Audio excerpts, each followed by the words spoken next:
은혜 받을 하나님의 말씀 욥기서 38장 39절에서 욥기서 39장 1절에서 30절까지의 말씀 찾으셨으면 교독하겠습니다. 욥기 38장 39절에서부터 39장 1절에서 30절까지 말씀을 교독합니다.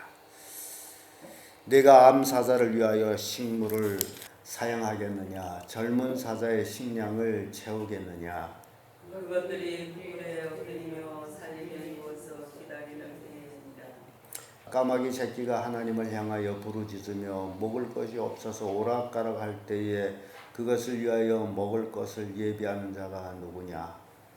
산적사와 새끼 치는 때를 내가 아느냐? 암사슴이 새끼 낳을 때를 내가 알 수 있느냐? 그것이 몇 달 만에 만삭되는지 아느냐? 그 낳을 때를 아느냐?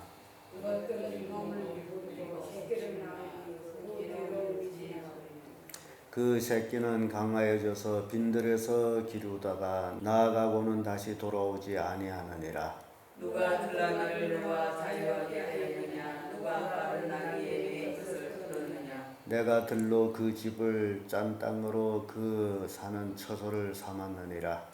들나귀는 성읍에 적거리는 것을 없인 여기니 사령한 회전을 지르는 소리가 그것에 여기지 않느냐? 초장이 된 산으로 두루 다니며 여러 가지 푸른 것을 찾느니라.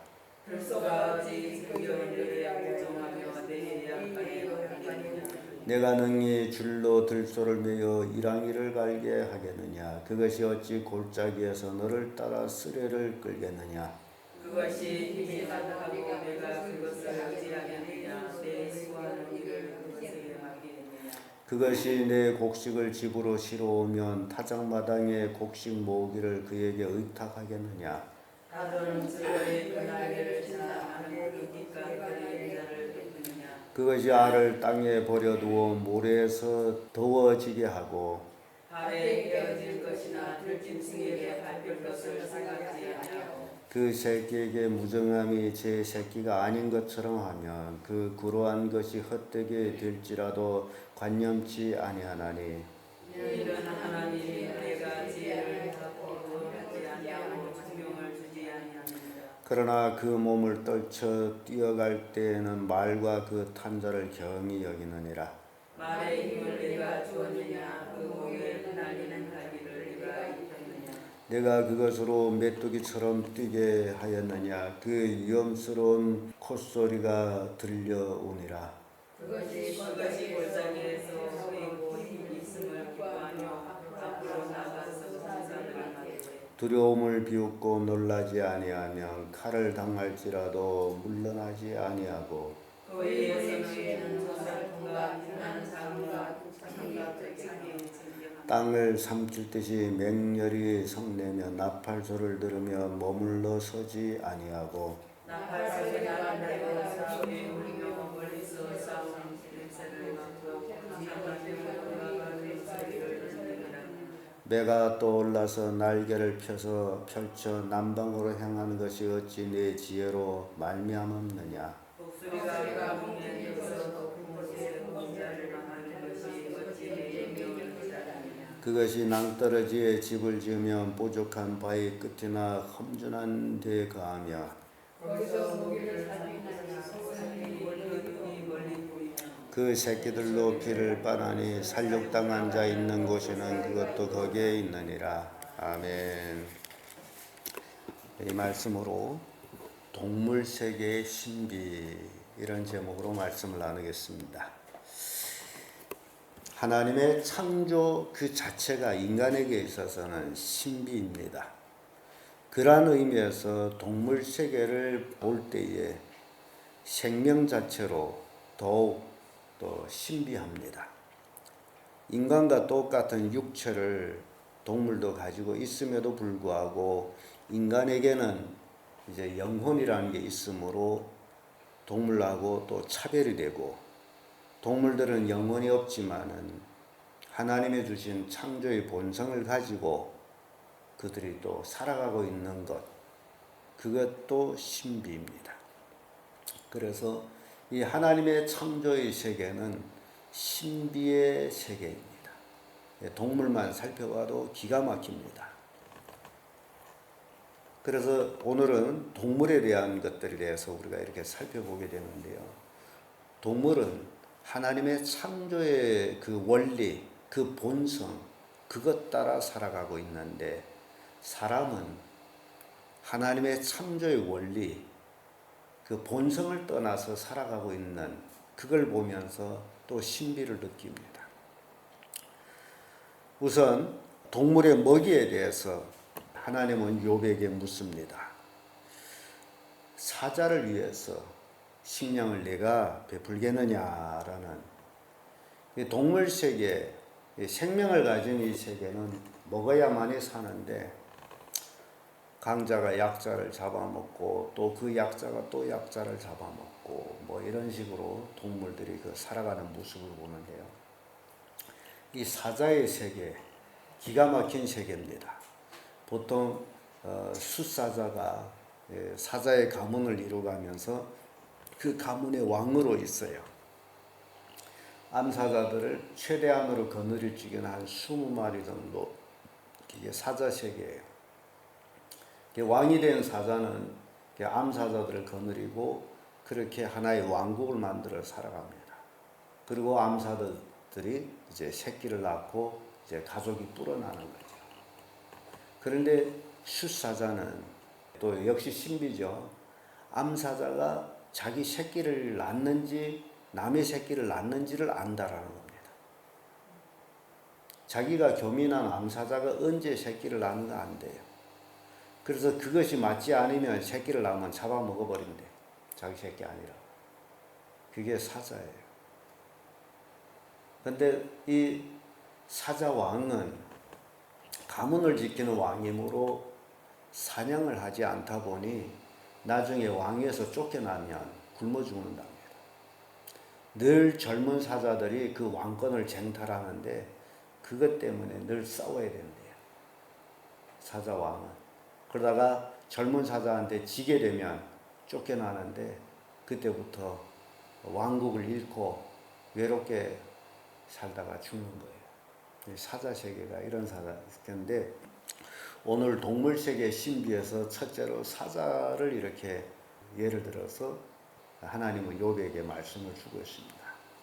그래서 이 사자들은 산림에 누워 있다가 때를 따라서 기다리면서 먹이를 찾아 나오고, 까마귀 새끼에 대해서도 하나님은 이런 말씀합니다. 그것이 부르짖을 때에, 먹을 것이 없어서 오락가락할 때에 그 먹을 것을 누가 예비하냐. 우리는 그 성경을 통해서 예수님께서 그 말씀했죠. 너희는 무엇을 먹을까, 무엇을 마실까, 무엇을 입을까 염려하지 말라. 그런데요, 이 먹고 입고 마시는 문제를 염려하는 것은 인간 하나라는 거예요. 동물 세계는 그걸 염려하지 않고 있다는 거죠. 하나님의 법칙 속에서 살아가고 있기 때문에. 근데 사람만은 그것 때문에 고민하고, 그것 때문에 고통하고, 그것 때문에 또 생명을 걸고 그런 모습들을 우리가 보게 됩니다. 그래서 동물 세계의 먹거리는 하나님이 그 동물들을 만들 때에 그 우리는 소위 자연이라고 얘기하는 그 자연 속에서 먹고 살도록 하나님은 모든 양식을 예비해 놓고 있다라는 거예요. 그렇다면 하나님이 인간을 만들었을 때도 인간이 먹고 사는 문제는 누가 하는 거예요? 하나님이 준비한 건데, 인간만이 하나님이 준비한 것을 믿지를 않고 있다라는 거예요. 자기가 준비해야 된다. 그래서 신비로운 동물 세계를 보면서 우리 인간을 비춰보게 됩니다. 산염소에 대해서, 산염소가 새끼 치는 때를 내가 아느냐, 암사슴이 새끼 낳는 기한을 내가 알 수 있느냐, 그것이 몇 달 만에 만삭이 되는지 아느냐, 그 낳을 때를 아느냐, 그것들이 몸을 구부리고 새끼를 낳아 그 괴로움을 지내버리며 그 새끼는 강하여서 빈들에서 길리오다가 나가고는 다시 돌아오지 아니하니라. 이 산양 새끼 낳는 기한을 네가 아느냐, 몇 달 만에 낳는지 아느냐. 근데 낳아놓게 되면 조금 강해지고 떠나면 다시 돌아오지 아니한다. 짐승세계는 굉장히 원리적으로 살아가요. 근데 우리 인간만은 새끼를 낳아가지고 평생 그 새끼를 부둥켜 안고 있다라는 거예요. 생각해 보세요. 미국 같은 사회는 18살 되면 독립시켜서 나가서 자기 생활을 하도록 시키는데, 이게 우리 부모들은 키워가지고 시집장가 보내서 애까지 낳아서 사는 그것도 지 새끼라고 그걸 놓지를 못하고 계속 품고 있다라는 거. 얼마나 어리석으냐 그 얘기예요. 동물 세계는 여러분들이 오늘 신비한 동물 세계를 보면서 그걸 깨달아야 됩니다. 39장 3절이 그렇잖아요. 그것들이 몸을 구부리고 새끼를 낳아 그 괴로움을 지내버리며 그 새끼가 강화해져서 빈들에서 기르다가 나가고는 다시 돌아오지 않아요. 이제 새끼가 장성해서 엄마를 떠나면 다시 돌아오지를 않아요. 근데 인간만은 그걸 부둥켜 안고 끝까지 죽을 때까지 지 새끼라고 그리고 있다라는 거예요. 보냈으면 잊어버려야 되는데. 그리고 5절에 와서는 들나귀에 대해서 들나귀를 놓아 자유케 하겠느냐, 누가 빠른 나귀 메인 것을 풀었느냐, 내가 들로 그 집을 짠 땅으로 그 처소를 삼았느니라. 들나귀는 성읍이 짓거리는 것을 업신여기나니 어거하는 자는 지르는 소리가 그에게 들리지 아니하며 초장이 된 산으로 두루 다니며 여러 가지 풀을 찾느니라. 들나귀는 초장으로 빈들로 그것이 그에게 이제 집이 되는 거예요. 그래서 거기서 사는 거예요. 또 9절에 와서는 들소에 대해서 얘기해요. 들소가 어찌 즐겨 내게 복종하겠느냐, 내 외양간에 머물겠느냐. 들소하고 집소가 차이가 엄청납니다. 내가 능히 줄로 들소를 메어 이랑이를 갈게 하면 그것이 어찌 골짜기에서 너를 따라 쓰레를 끌겠느냐. 그의 힘이 많다고 내가 그것을 의지하겠느냐. 내 수고하는 일을 그에게 맡기겠느냐. 그것이 내 곡식을 집에 실어오면 내 사장마당의 곡식을 모기를 그것이 의탁하겠느냐. 이제 들소가 힘이 세다 해서 사람이 그 힘을 쓸 수 있겠느냐 그 얘기죠. 들소에게 네 수레를 맡길 수 있겠느냐. 들소가 네 말을 듣겠느냐. 들소가 절대 말을 듣지를 않습니다. 집소하고 달라요. 그리고 소들 중에도 뜨개소가 있습니다. 힘이 세요. 사람을 마구 뜹니다. 근데 절대 지를 들일 수가 없어요. 그래서 결국 잡아먹습니다. 아무리 좋아도. 이렇게 소에 대해서 이제 쭉 들나귀, 들소 이렇게 쭉 이제 살펴봅니다. 그래서 이런 것들을 우리가 보면서 느끼는 게 있다면, 이제 하나님이 하시는 그 역사, 시편 104편 20절에서 24절의 말씀 보면, 주께서 흑암을 지어 밤이 되게 하시니 살림의 모든 짐승이 기어 나오나이다. 젊은 사자가 그 잡을 것을 쫓아 부르짖으며 그 식물을 하나님께 구하다가 해가 돋으며 물러가서 그 구려려 눕고 사람들이 나와서 노동하며 저녁까지 수고하는도다.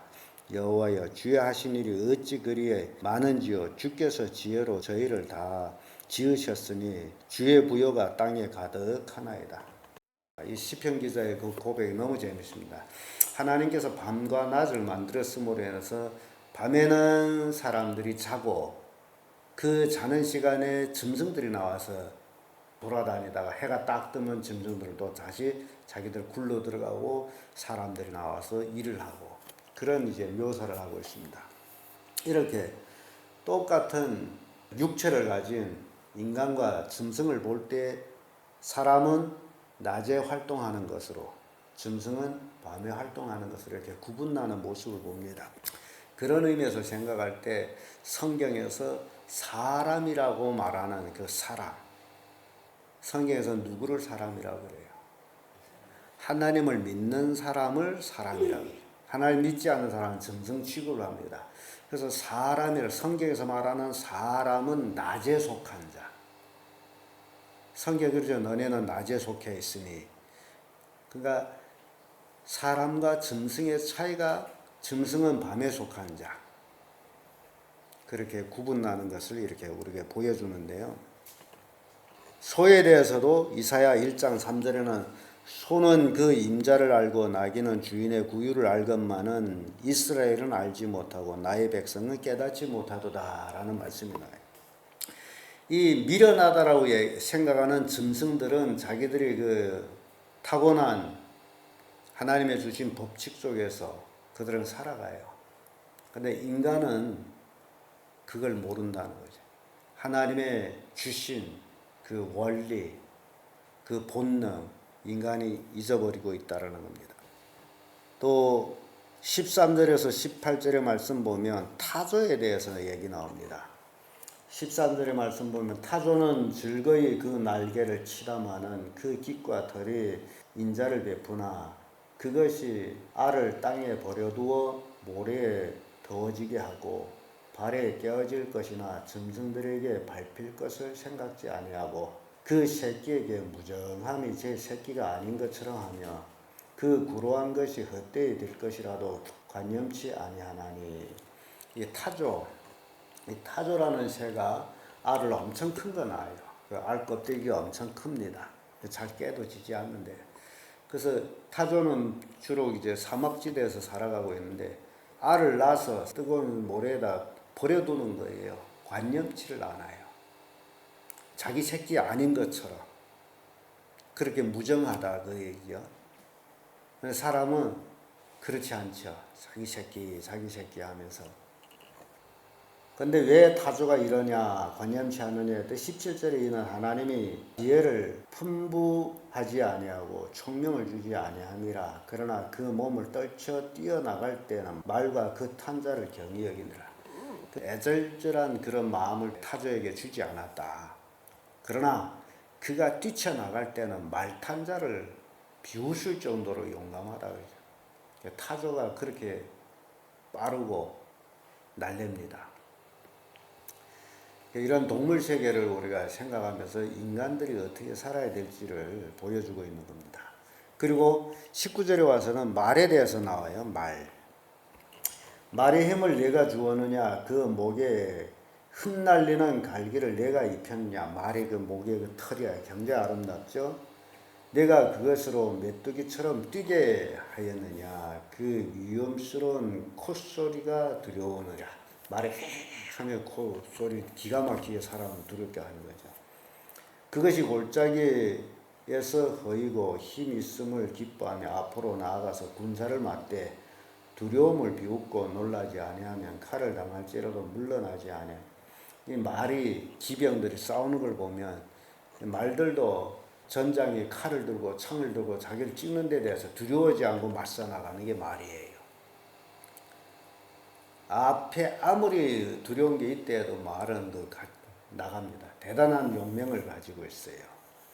땅을 삼킬 듯이 맹렬히 성내며 나팔 소리를 들으며 머물러 서지 아니하고 나팔 소리가 나는 대로 소소히 울며 멀리서 싸움 냄새를 맡고 장관의 호령과 떠드는 소리를 듣느니라. 장관의 호령을 듣고 싸워요. 기가 막힙니다. 이런 용맹을 가지고 있는 말을 이렇게 보게 되죠. 오늘날 우리가 예수 그리스도를 믿고 하나님의 군사가 됐는데 이런 말 같은 그 장군의 지시를 따르는 그런 면에서 그리스도인들이 굉장히 약합니다. 그러고 나서 이제 독수리에 대해서 얘기하죠. 독수리 26절에서 30절까지의 말씀인데 매가 올라가서 날개를 펼쳐 남방으로 행하는 것이 어찌 내 지혜로 말미암았느냐. 독수리가 공중에 떠서 높은 곳에 보금자를 만드는 것이 어찌 내 명령을 의지함이냐. 그것이 낭떠러지에 집을 지으며 뾰족한 바위 끝에 험준한 데에 거하며 거기서 움킬 만한 것을 살피나니 그 눈이 멀리 봄이며 그 새끼들도 피를 빠나니 살육당하는 자가 있는 곳에 그것도 거기에 있느니라. 예, 독수리, 매 죽음이 있는 곳에는 반드시 얘들이 있다 그 얘기죠. 높은 곳에 가고 그래서 다른 짐승이 거기를 가지를 못해요. 너무 높고 위험한 곳에 있기 때문에. 그리고 한번 날개 펴게 되면 멀리 날아갑니다. 굉장히 힘을 아껴서 공기를 타고 가는 것이 독수리예요. 그래서 한번 날개 피면 날개질을 안 해도 엄청 빨리 멀리를 갑니다. 이 지혜를 네가 주었느냐 그죠? 독수리의 그 지혜. 멀리서도 아주 높은 데서도 땅에 기어다니는 모든 동물들을 봐요. 기가 막힌 눈을 가지고 있습니다. 그리고 목표물을 정했으면 그 높은 곳에서 샥 날아 내려와가지고 비행하기 때문에 소리도 안 나요. 와서 그 목표물을 덮쳐서 가져갑니다. 그런데 이 독수리가 어느 정도냐면 사람도 낚아갑니다. 산양도 낚아가요. 아주 대단해요. 그래서 이런 것들을 우리가 이렇게 쭉 살펴보면서 우리가 느끼는 게 있습니다. 예레미야 애가 4장 3절의 말씀 보면 들깨들도 오히려 젖을 내어 새끼를 먹이나 처녀 내 백성은 잔인하여 광야의 타조 같도다. 이스라엘 백성은 타조처럼 무정하다. 그런 얘기를 하고 있어요. 또 예레미야 8장 16절의 말씀 보면 그 말이 부르짖음의 단에서부터 들리고 그 줌마들이 우는 소리가 온 땅을 진동하며, 말들은 명령에 따라 움직이는 그 모습을 보여주고요.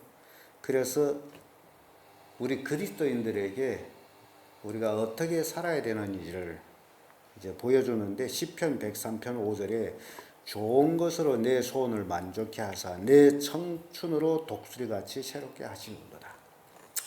우리 인간이 하나님을 잘 의지하고 인간의 본성, 이제 전도서에서 이미 그걸 말씀을 했죠. 사람의 본분이 뭐라고요?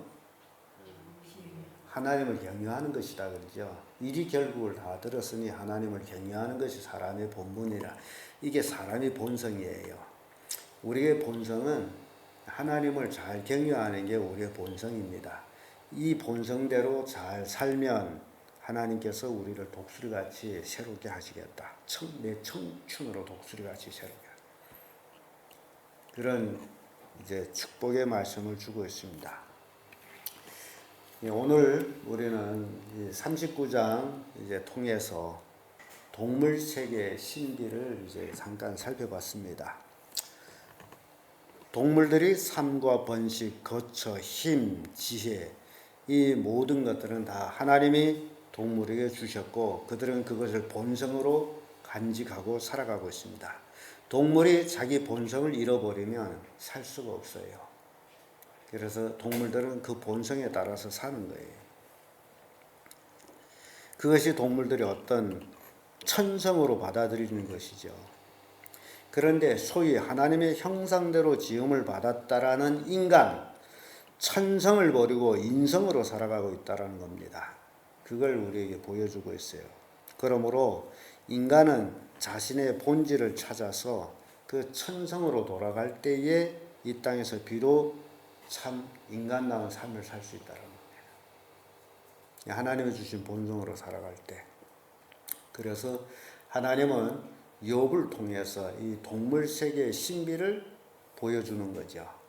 그리고 욥을 통해서 깨닫게 하도록. 왜냐하면 욥은 자기가 잘났다라고, 자기가 의롭다고 그렇게 굉장히 쭉 논쟁해 왔기 때문에 하나님은 욥에 대해서 동물 세계의 신비를 보여주면서 인간의 본성이 뭔지를 깨우쳐주고 있습니다. 오늘 우리는 이 말씀을 통해 가지고 우리의 본성을 찾아야 돼요. 내 본성이 뭐냐? 오로지 하나님을 경외하는 것이다.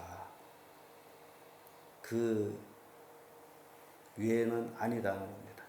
인간이 되는 것은 하나님을 경외하는 삶을 살 때에, 하나님의 명령에 따라 살 때에, 그리할 때 우리는 이 땅에서 하나님의 주신 복을 받으며 살 수 있다는 것을 깨우쳐주고 있습니다. 여러분들이 오늘 본문의 말씀 통해 가지고 동물체계의 신비를 깨닫기를 바랍니다. 그리고 지나친 육신적인 인간이 되지 말고 정말 하나님이 원하는 그런 사람이 되기를 애쓰는 여러분들이 되기를 예수님 이름으로 축복합니다. 기도하겠습니다.